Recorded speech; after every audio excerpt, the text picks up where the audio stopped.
Eh bien, je me présente, je m'appelle Pierre Hilard. Je suis chercheur en géopolitique. J'ai passé un doctorat en sciences politiques il y a de nombreuses années. D'ailleurs, la thèse que j'ai faite, c'était sur le rôle de l'Allemagne dans la construction européenne. Donc, vous voyez, vous êtes arrivé à point nommé, puisqu'il met en mesure d'expliquer les raisons profondes à l'origine, donc les éléments à l'origine de la construction européenne, en raison du rôle prééminent, vraiment véritablement important de l'Allemagne. Et par ailleurs, j'ai continué mes recherches pour tout ce qui a trait au mondialisme, à différencier de la mondialisation. La mondialisation, c'est un phénomène naturel, d'échange de biens en fonction des moyens matériels, à pied à cheval, Internet, avion, etc. Le mondialisme, c'est autre chose.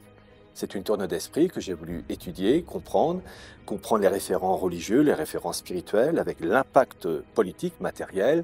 Et si j'avais à définir ce mondialisme, donc élément vraiment que j'étudie depuis de très nombreuses années, le mondialisme, c'est un messianisme pressé. Alors, pour comprendre le mondialisme, il faut comprendre que l'objectif, c'est la finalité, une gouvernance mondiale, avec une monnaie mondiale dématérialisée, une population apatride et mélangée, avec des blocs continentaux constituant l'architecture de la gouvernance mondiale. Alors, lorsque par exemple je parle d'une monnaie dématérialisée mondiale, vous avez par exemple la revue The Economist, qui est la revue de la City de Londres, le grand foyer de la finance mondiale, qui a publié en janvier 1988 un article qui était intitulé « Soyez prêts pour la monnaie mondiale », alors non pas pour 2018, mais à l'horizon 2018, pour permettre une sorte de marge de tranquillité. Et les choses ont été lancées de la manière la plus officielle possible, en août dernier, aux États-Unis, lors de la réunion des gouverneurs des grandes banques, Banque d'Angleterre, la BCE, la Banque Centrale Européenne, la Fed, etc., où vous avez le patron de la Banque d'Angleterre, qui s'appelle McCartney, qui a annoncé, donc août 2019, le lancement d'une monnaie mondiale dématérialisée et qui doit remplacer le dollar, qui, pour le moment, est encore la monnaie de référence depuis 1944 avec les accords de Bretton Woods. Donc, gouvernance mondiale, une monnaie dématérialisée, donc on va pouvoir contrôler et asservir facilement les populations, puisqu'on saura exactement ce que vous avez acheté, puisque quand vous payez uniquement par carte ou bien par votre portable, on sait exactement ce que vous avez acheté, ou il y a telle heure, puis si vous embêtez le système, on peut aussi verrouiller le système et vous n'avez plus d'argent. Donc gouvernance mondiale, monnaie mondiale, une religion mondiale, qui est le noachisme. Le noachisme, c'est une religion qui a été élaborée par la synagogue talmudique pour les non-juifs. Et l'objectif, c'est de créer une religion mondiale où vous avez la disparition de la Sainte Trinité, la disparition du sacerdoce catholique et Jésus qui est reconnu comme uniquement un homme, un prophète, mais en aucun cas comme le Fils de Dieu incarné. C'est ça le programme.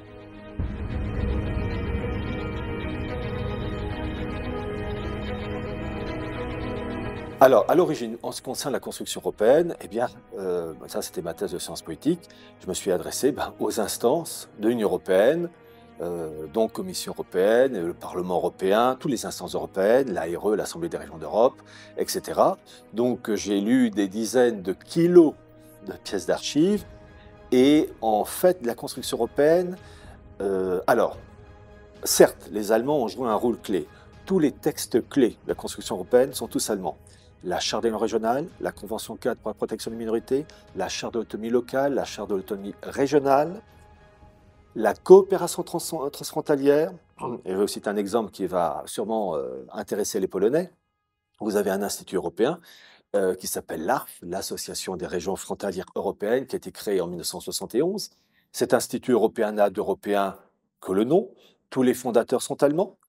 Un de ses présidents s'appelait, dans les années 80, Wolfgang Schäuble, qui a été le ministre des Finances du gouvernement Merkel. Et l'objectif de la coopération transfrontalière frontalière, à la base, est une bonne chose. C'est de lutter contre la pollution entre les pays, c'est de favoriser, par exemple, lorsque vous avez des travailleurs transfrontaliers polonais qui vont travailler en Allemagne, eh bien, les impôts, ils les payent où? En Pologne ou en Allemagne, etc. Mais en fait, la finalité, et c'est dans les textes officiels, c'est de transformer les frontières des États en frontières administratives. Ce qui fait que la coopération transfrontalière entre l'Allemagne et la Pologne, la frontière Oder-Neiße, devient administrative. Et une frontière administrative, ce n'est plus une frontière étatique, de la souveraineté d'un État. Et là, vous changez radicalement le contexte, et l'étage supérieur, c'est de créer des eurorégions. C'est-à-dire que à partir du moment où la frontière d'un État disparaît, vous avez des régions en Allemagne, des régions en Pologne, en France, etc. Mais restons dans le cas germano-polonais. Quand vous avez une frontière qui disparaît, vous pouvez créer des blocs régionaux de part et d'autre de la frontière, et une eurorégion germano-polonaise qui émerge de l'autorité étatique polonaise, de l'autorité étatique allemande, pour créer un gros département, une grosse région au niveau de l'Union européenne. Et comme ça, on détruit les États.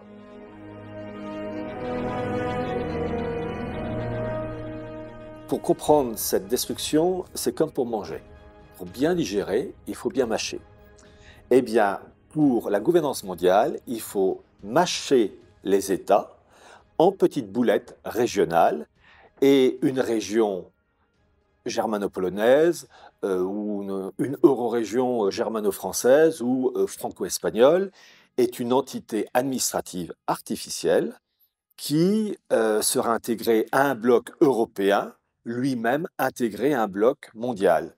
Et donc, l'autorité de la région ne dépend plus de l'autorité nationale, mais de l'autorité supranationale. Pour comprendre la construction européenne, vous avez trois niveaux. Vous avez le niveau régional, le niveau étatique, le niveau supranational, Bruxelles. Eh bien, l'autorité régionale contourne l'autorité nationale pour traiter directement avec l'autorité supranationale, ce qui fait que l'autorité nationale polonaise, italienne, française, etc., disparaît. Et c'est comme pour une relation à trois, vous avez le mari, l'épouse, la maîtresse, faire un choix.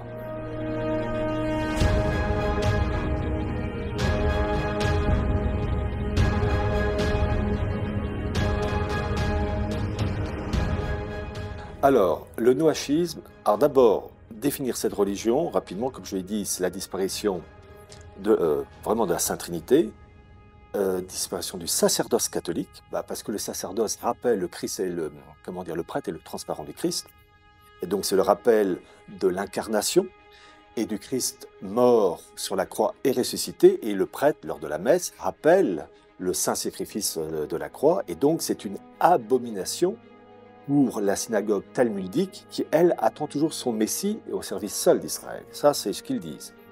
C'est la religion noachique qui a été élaborée par la synagogue talmudique. Et vous avez par exemple un rabbin sur le noachisme, qui est le rabbin Eli Ben Amozeg, Israël et l'humanité, où il explique, et je vais vous donner l'expression exacte donnée par ce rabbin Ben Amozeg, qu'il faut donc enlever la Sainte Trinité, le sacerdoce catholique, et Jésus, simple prophète, et en aucun cas le Fils de Dieu incarné. Il dit qu'il faut aboutir, je cite son expression, à un catholicisme d'Israël. Voilà. Et c'est la finalité pour créer une religion de telle manière que le genre humain soit considéré comme, je cite toujours l'expression, de simples prosélytes de la porte. C'est-à-dire des personnages se retrouvant au seuil du temple, géré par Israël. Lorsque vous avez, par exemple, en 2010, Jacques Attali, qui est toujours vivant, mais qui était l'ancien conseiller de François Mitterrand, Jacques Attali appelait à une gouvernance mondiale avec Jérusalem comme capitale du monde. Mais il n'est pas le seul à l'avoir dit. Et l'objectif, c'est de créer une gouvernance mondiale avec une religion pour les non-juifs, le noachisme, et le temple restauré.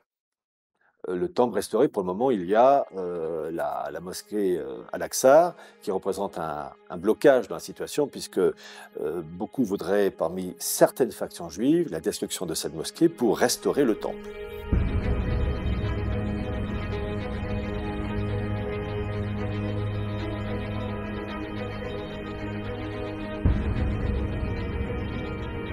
Alors, je ferai cette comparaison. Les mondialistes, c'est comparable à l'enfer, et l'enfer est divisé contre lui-même. Je veux dire par là qu'ils partagent une même finalité, mais par des chemins différents. Et en fait, vous avez parmi les mondialistes différents courants qui veulent aboutir plus ou moins vite. La faction libérale Rothschild veut un mondialisme immédiat. La faction juive Lubavitch, qui est comparable au monde catholique traditionnel. Ce sont les cathotradis juifs, si je puis dire. Comparaison un peu... Bon. Eux, ils veulent un mondialisme, mais pas tout de suite, beaucoup plus lent. Donc en fait, il y a des rivalités entre ceux qui veulent un mondialisme le plus rapidement possible et ceux qui veulent par étapes. Et puis au sein de ces milieux aussi mondialistes, vous avez différents courants, dans ce sens que vous avez ceux qui estiment qu'il faut une intervention divine pour que ce mondialisme s'accomplisse, et puis d'autres pour accélérer la venue du mondialisme. Et cette faction-là s'appelle le sionisme. Et à titre personnel, j'ai eu la chance de lire tous les carnets complets de Theodor Herzl, le fondateur du sionisme, qui fait partie de cette mouvance qui consiste à forcer les choses pour créer cette gouvernance mondiale. D'ailleurs, il dit lui-même dans ses carnets qu'il faut détruire le patriotisme des nations et faire disparaître les frontières.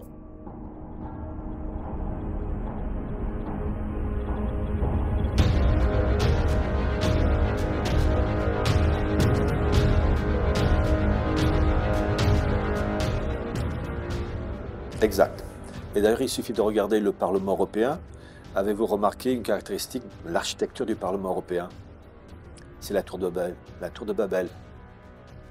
La tour de Babel, d'ailleurs, j'ai un de mes livres, La marche irrésistible du nouvel ordre mondial, avec un sous-titre, Destination Babel.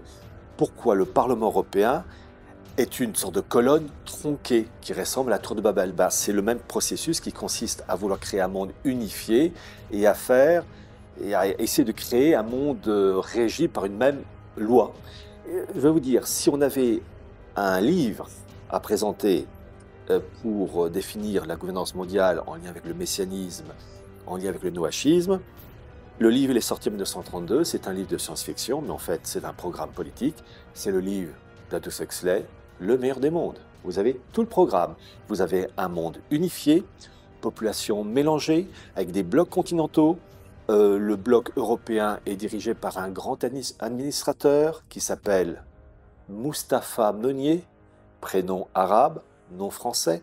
Mais dans cette histoire, il n'est plus arabe, il n'est plus français, c'est un mélange. C'est un homme hors sol, déraciné, car le mondialisme, c'est détruire la tradition, détruire la cellule familiale classique au profit du mariage pour tous, tout ce que vous voulez comme combinaison, zoophilie s'il le faut, hein, tout est bon. Détruire la cellule familiale, détruire les traditions provinciales, détruire les États pour créer une population mélangée, bigarrée et indifférenciée. Mais vous savez, on a le programme, et c'est ça qui est terrible, nos ennemis nous ont prévenus. Il n'y a qu'à lire et être curieux. Et le problème, en France, en Pologne, comme dans tous les États, vous avez très peu de personnes curieuses.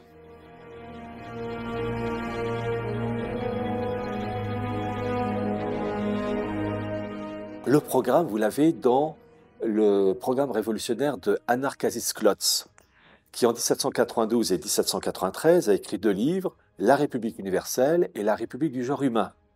Et vous avez tout le programme où il dit qu'il faut créer une république universelle, c'est la gouvernance mondiale, c'est l'expression de l'époque, qui remplacera la religion catholique avec disparition du sacerdoce, Jésus, simple homme, avec la métempsychose, l'influence, vous savez, de l'âme qui migre.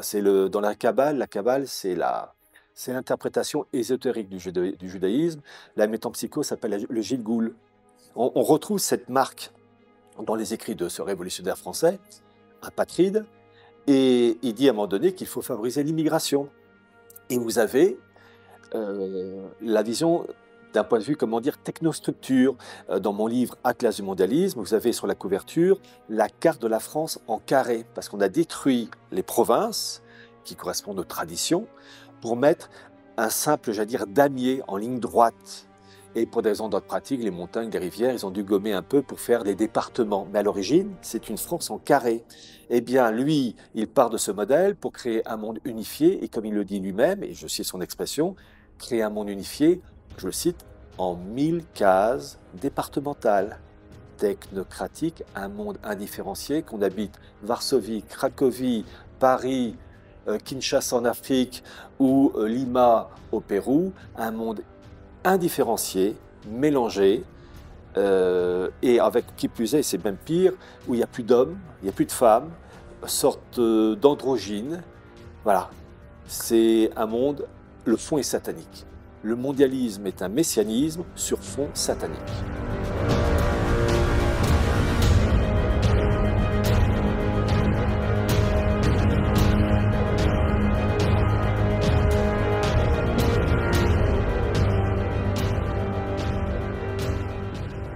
Alors, on ne peut pas donner la frontière exacte, définir exactement leur degré de conscience. Mais une chose est sûre, c'est qu'ils savaient qu'ils n'obéissaient pas aux lois, j'allais dire, naturelles. Je veux dire par là, vous avez le journal anglais, le Daily Telegraph, qui en 2001 a publié les études d'un universitaire américain qui s'appelle Joshua Paul, qui a consulté des pièces d'archives de la CIA qui ont été déclassifiées et qui prouvent que dans les années 50, la CIA finançait des mouvements européistes, fédéralistes, à hauteur de 53%, entre autres financer le mouvement européen.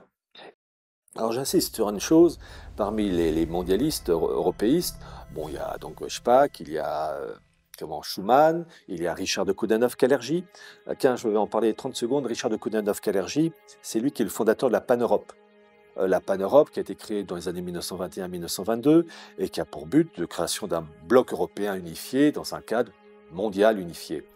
Je rappelle que le premier congrès pan-européen en 1926 a décidé de l'hymne européen, l'Ode à la joie. C'est l'hymne de l'Union européenne actuellement. Mais surtout, Richard de Coudenhove-Kalergi est l'auteur en 1925 d'un ouvrage que j'ai la chance d'avoir en allemand, l'original, qui est Praktischer Idealismus, littéralement idéalisme pratique, où il expose la volonté d'un monde unifié et d'une population, je cite son expression, négroïdo-eurasienne, métissée, avec disparition des unités culturelles, une population mélangée, bigarrée et imprégnée de mystique orientale, où il dit à un moment donné que l'influence orientale et même celle du brahman doit supplanter l'influence du chevalier. C'est entendu une influence chevalier, le Moyen-Âge, la foi catholique. On a tout le programme.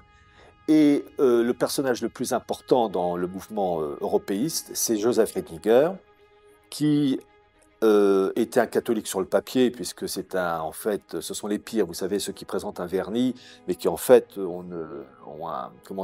c'est un catholicisme frelaté. Joseph Ratzinger est à l'origine de la création de tous les instituts à l'origine de la construction européenne. Entre autres, il est à l'origine de la création de la Ligue européenne de coopération économique, qui était dirigée par Edmond Giscard d'Estaing, le père de Valéry Giscard d'Estaing, Joseph Ratzinger. Il est à l'origine de la création du mouvement européen, qui était dirigé par un Anglais, Duncan Sandys, qui était le gendre de Winston Churchill. Et enfin, Joseph Ratzinger, c'est lui qui est à l'origine d'un institut, enfin la création d'un institut mondialiste qui s'appelle le Bilderberg. Donc, comme catholique,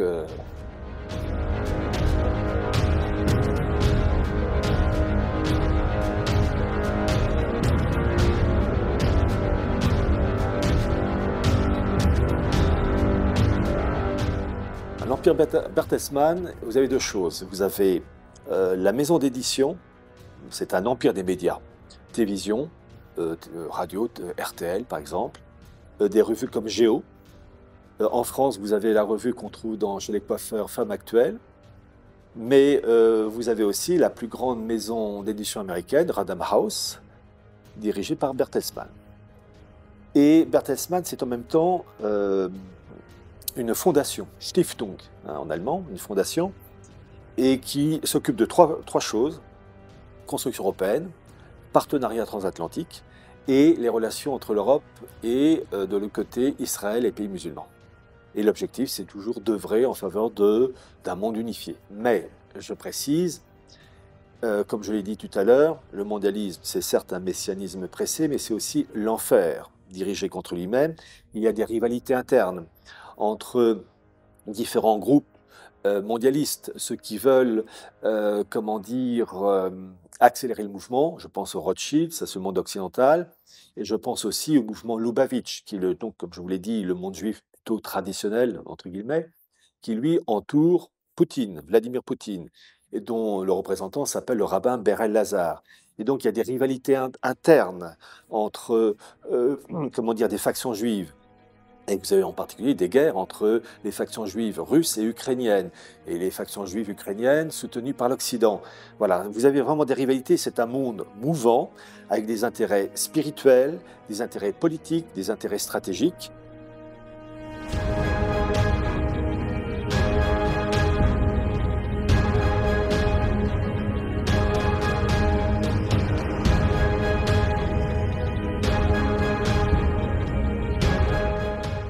L'écologie en elle-même, c'est une chose bonne, protéger la nature, empêcher la pollution, ça va de soi, on est tous pour. Mais dans l'optique mondialiste, il s'agit de déifier la nature. Vous savez, le principe de Gaïa, terre-mère.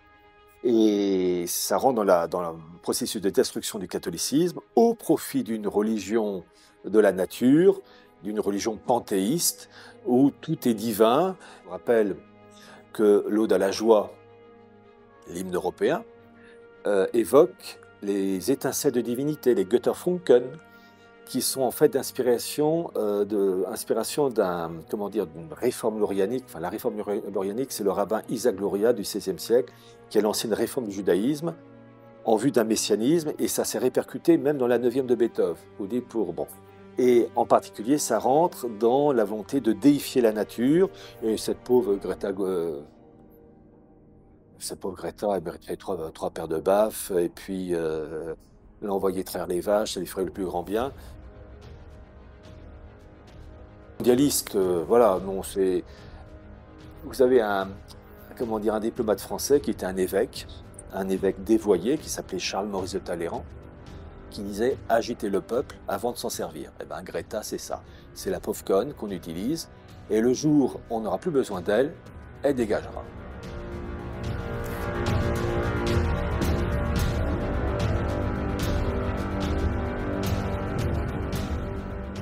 J'ai écrit plusieurs livres. L'avant-dernier livre, Archives du mondialisme, avec un sous-titre de la guerre contre l'Ancien et le Nouveau Testament.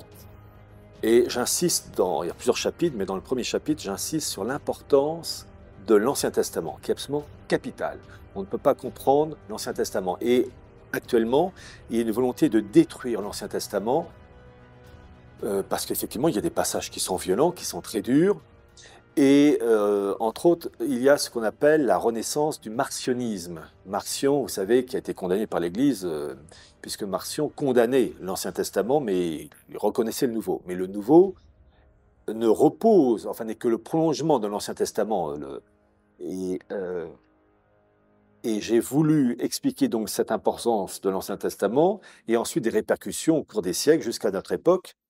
Et je parlais tout à l'heure de la revue The Economist, qui est la revue de la City de Londres, et qui a sorti en 1990 une carte très intéressante du monde unifié, avec une citation en latin. Alors d'abord, cette carte montre des blocs: Eurasia, le monde orthodoxe, le bloc euro-américain, et chose très intéressante, vous avez l'Union européenne accolée au bloc nord-américain, et l'Angleterre fait le pont entre les deux. Et comment dire, dans cette histoire, le Brexit rentre dans cette tentative, je ne dis pas qu'ils vont réussir, mais c'est la tentative de créer un bloc unifié euro-atlantique. Et je rappelle Richard de Coudenhove-Kalergi, le fondateur de la PAD d'Europe, qui en 1950 a reçu la plus haute distinction pour la construction européenne, qui est le prix Charlemagne. Et chaque année, un prix a été donné à une personne qui a œuvré en faveur de la construction européenne. Notre cher président Macron l'a reçu. Mais vous avez eu aussi Winston Churchill, vous avez eu quand même, et c'est très intéressant, des Américains qui ont reçu le prix Charlemagne. Je rappelle le prix Charlemagne, qui est le prix donné aux personnes œuvrant en faveur de la construction européenne. Et bien en l'an 2000, il a reçu le président Bill Clinton. Bon, donc ça montre que effectivement la construction européenne intéresse les Américains, enfin certaines factions américaines. Mais pourquoi je cite Coudenhove-Kalergi? Dans son discours de remerciement en 1950, il dit qu'il faut créer, je cite, une union atlantique, l'Angleterre faisant le pont entre l'Europe et l'Amérique, et il ajoute une fédération à trois.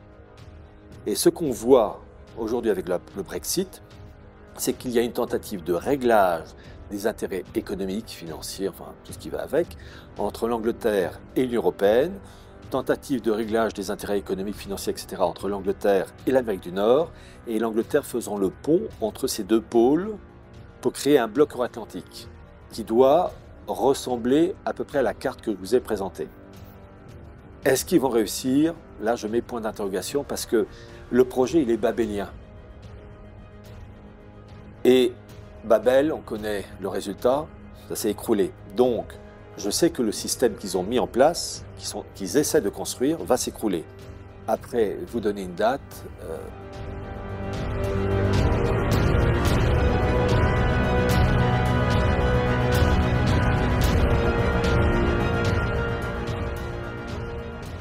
D'abord, il y a une chose. Il y a une expression que j'aime en français, qu'il faudra bien traduire en polonais, la roue tourne. Je veux dire par là que sur Terre, rien n'est acquis, rien n'est éternel, en bien comme en mal. Ça, c'est la première chose. Deuxième chose, les Polonais qui écouteront cet entretien, je leur demande, et je dis la même chose aux Français, je leur demande d'être curieux.